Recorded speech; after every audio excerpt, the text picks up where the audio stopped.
नमस्कार जोहार, आप देख रहे झारखंड टुडे। चलिए जानते हैं झारखंड की 10 बड़ी खबरों को।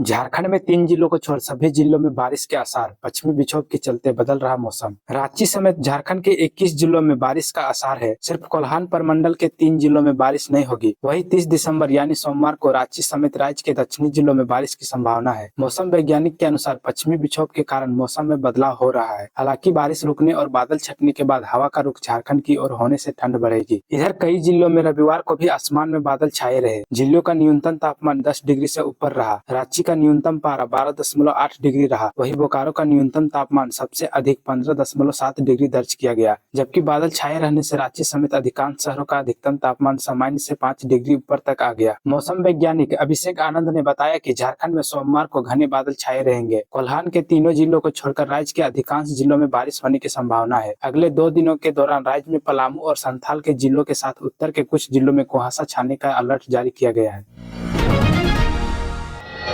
झारखंड की लड़कियों को कैंसर रोधी टीका लगाएगी हेमंत सोरेन। 4 फरवरी से योजना शुरू करने की संभावना। झारखंड के मुख्यमंत्री हेमंत सोरेन की सरकार राज्य की बालिकाओं को कैंसर से बचाने के लिए मुख्यमंत्री बालिका कैंसर प्रतिरक्षण योजना लाने जा रही है। इसके तहत झारखंड की 9 से 25 वर्ष तक की बालिका युवतियों को सर्वाइकल कैंसर समेत अन्य प्रकार के कैंसर से बचाव के लिए ह्यूमन पैपिलोमा वायरस HPV का टीका मुफ्त लगाया जाएगा। सीएम के निर्देश पर स्वास्थ्य विभाग प्रस्ताव तैयार कर रहा है। प्रस्ताव को स्वीकृति के लिए कैबिनेट में भेजा जाएगा। HPV वैक्सीन क्यों है महत्वपूर्ण? डॉक्टर रोहित ने बताया कि HPV वायरस यौन संपर्क के जरिए प्रभावित कर सकता है। HPV टीका कैंसर रोकने को प्रभावी साधकों में से एक है। इस टीके से HPV संक्रमण से 90% तक कैंसर को रोका जा सकता है। टीका लगाने के बाद किशोरियों में कैंसर वाले HPV संक्रमण में 88%, जबकि युवतियों में 80% तक कमी आती है।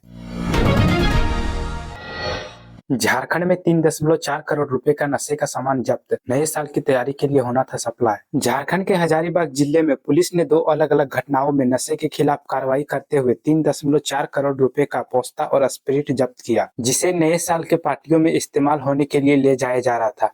साथ ही इस कार्रवाई के दौरान पुलिस ने 8 लोगों को गिरफ्तार करने में सफलता पाई। पुलिस अधीक्षक अरविंद कुमार सिंह ने बताया कि पुलिस ने चरही घाटी के पास NH-33 पर 2 तस्करों को गिरफ्तार करते हुए एक ट्रक से 6 क्विंटल से अधिक पोस्ता जब्त किया, जिसकी अनुमानित कीमत 1.9 करोड़ रुपए है। उन्होंने बताया कि पोस्ता की यह खेप अफीम बनाने के लिए रांची के बुंडू जंगल से राजस्थान ले जाई जा रही थी। पुलिस के अनुसार शुक्रवार रात को चेकिंग अभियान चलाया गया। इस दौरान जब पुलिस ने राजस्थान में पंजीकृत संख्या वाले एक ट्रक को रोका और उसकी तलाशी ली तो उसमें से 606 किलो पोस्ता जब्त किया गया। ट्रक ले जा रहे 2 लोगों को गिरफ्तार किया गया, जिसकी पहचान राजस्थान के बाड़मेर जिले के रमेश कुमार और पाली के सुरेश बिश्नोई के रूप में हुई। इस मामले में चरही थाना क्षेत्र में NDPS अधिनियम की धाराओं के तहत मामला दर्ज किया गया।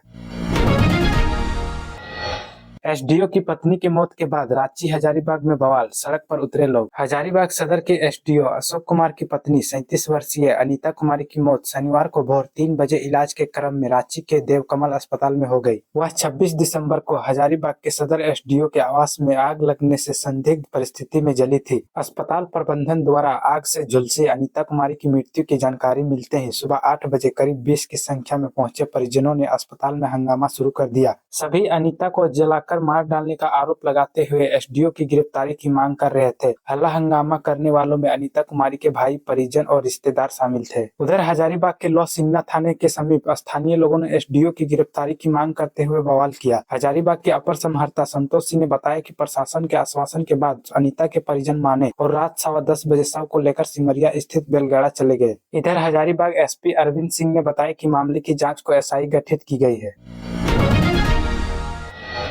प्रकृति का लुत्फ उठाने पहुंचे सतकोठा पर्यटन स्थल। वर्ष 2025 दस्तक देने वाला है। लोग सन 2024 को अलविदा कहने और सन 2025 के स्वागत की तैयारी करने लगे हैं। इधर जिले के पर्यटन स्थलों में हसीन वादियां प्रकृति प्रेमियों को आवाज देने लगी है। युवा वर्ग में नए वर्ष के स्वागत को लेकर उत्साह है। यहाँ नव वर्ष में सीमावर्ती राज्य ओडिशा और छत्तीसगढ़ से भी सैलानियों के आने का सिलसिला लगा रहता है। इसके अलावा प्रखंड के कई प्राकृतिक स्थल लोगों को अपनी ओर आकर्षित करती है। सिमडेगा जिले के कोनमेरला पंचायत का सतकोठा जिले के प्रमुख पर्यटन स्थल में से एक है, जहां प्रकृति का लुत्फ उठाने नव वर्ष पर हजारों की संख्या में पर्यटन आते हैं। सतकोठा पर्यटन स्थल लुगड़ी नदी पर है, जहां बड़े से चट्टान को नदी की धार ने काट कर 7 कुआं बना दिया है, जिससे नदी बहकर आगे जाती है। पर्यटन स्थल के चारों ओर जंगली पेड़ पहाड़ अलग छटा बिखेरते हैं, जबकि जिला मुख्यालय से सतकोठा की दूरी 40 किलोमीटर है।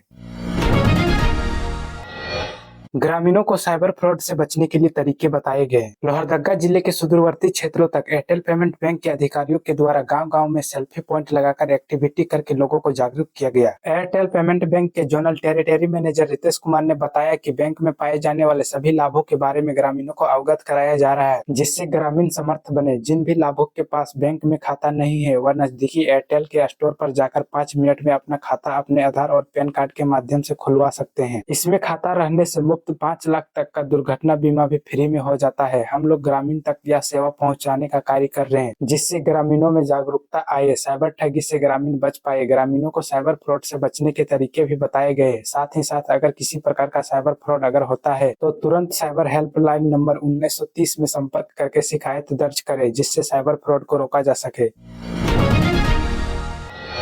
ग्रामीणों की समस्या को सुनते सूबे के मंत्री योगेंद्र प्रसाद। राज्य के पेयजल एवं स्वच्छता उत्पाद एवं मद्य निषेध विभाग के मंत्री योगेंद्र प्रसाद रविवार को गोमिया विधानसभा क्षेत्र के तहत पड़ने वाले पेटरवार गोमिया कसमार प्रखंड क्षेत्र से आए लोगों ने उनके मुरुबंदा स्थित आवास में मुलाकात की। गोमिया विधानसभा क्षेत्र से आए लोगों ने अपनी अपनी समस्याओं के संबंध में मंत्री को अवगत कराया। मंत्री ने तत्काल उन समस्याओं को संज्ञान में लेते हुए उनके त्वरित निष्पादन के लिए संबंधित अधिकारियों को दिशा निर्देश दिए। इस मौके पर ललपनिया के ठेका मजदूर संघ के सदस्यों ने भी मंत्री से मिलकर अपनी विभिन्न मांगों की जानकारी दी। उन्होंने कहा कि जनता के साथ सीधा संवाद स्थापित करना और उनकी भलाई के लिए कार्य करना हमारा पहला कर्तव्य है। उनका विश्वास ही हमारी प्रेरणा है। हमारा हर दिन हर पल जनता और क्षेत्र के विकास के लिए समर्पित है।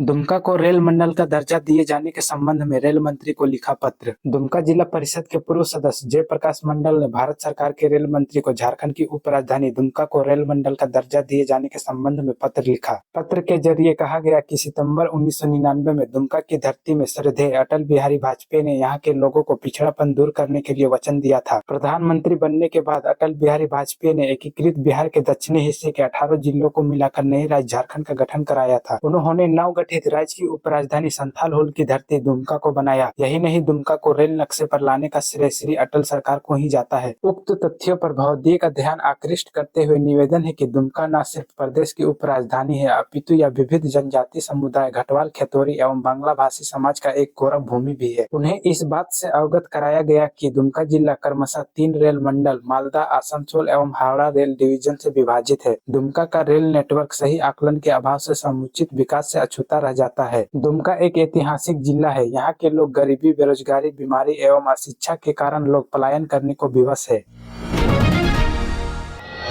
विधायक ने 500 कंबल का किया वितरण। चौका के खोटी स्थित नरसिंह इस्पात कंपनी के CSR के तहत शनिवार को कंबल का वितरण किया गया। पंचायत भवन में झामुमो विधायक सविता महतो जरूरतमंदों के बीच 500 कंबल का वितरण किया। विधायक ने कहा, बढ़ते ठंड में यह कंबल लोगों के ठंड से राहत प्रदान करेगा। विधायक ने लोगों से कहा, ठंड से बचाव को लेकर लोगों को जानकारी दिया। विधायक ने कहा, बढ़ते ठंड को देखते हुए पूरे विधानसभा क्षेत्र में जरूरतमंद लोगों के बीच कंबल का वितरण किया जाएगा। इस मौके पर SDO विकास राय, थाना प्रभारी बजरंग महतो, जिला परिषद सविता मांडी आदि मौजूद थे। तरुण होरिया ने चक्रधरपुर के DRM का पदभार संभाला। दक्षिण पूर्व रेलवे चक्रधरपुर रेल मंडल के नए DRM तरुण होरिया ने शनिवार को अपना पदभार ग्रहण कर लिया। उन्हें निवर्तमान DRM AJ राठौर ने गुलदस्ता देकर DRM का पदभार सौंपा। Indian railway mechanical engineer service के 1993 बैच के एक प्रभावशाली अधिकारी तरुण होरिया ने 1995 में भारतीय रेल में मैकेनिकल इंजीनियर के तौर पर अपनी सेवा शुरू की। उन्होंने रेलवे के कई जगहों पर एक प्रभावशाली अधिकारी के तौर पर काम किया। उन्होंने अपनी कार्य दक्षता से रेलवे के विकास और संरचना में एक नया आयाम दिया। होरिया इसके पहले कोंकण रेलवे में प्रिंसिपल चीफ मैकेनिकल इंजीनियर के तौर पर बेहतर सेवा प्रदान की। उन्होंने लोअर पैरल रेलवे वर्कशॉप के चीफ वर्कशॉप मैनेजर तथा पश्चिम रेलवे में चीफ रोलिंग स्टॉक के तौर पर बेहतर सेवा प्रदान कर रेलवे को ऊंचाई पर पहुंचाया। इसके अलावा उन्होंने विदेश मंत्रालय नई दिल्ली में विदेशी मामलों में राष्ट्रीय सेवा के अंतर्गत में किए गए कार्य के दौरान कई बृहद परियोजनाओं में सफल निरूपण में उनकी अहम भूमिका रही। भारतीय रेल के 17 जोन में से एक दक्षिण पूर्व रेलवे में चक्रधरपुर रेल मंडल का माल ढुलाई एवं यात्री परिवहन के क्षेत्र में रेलवे में बड़ा योगदान है।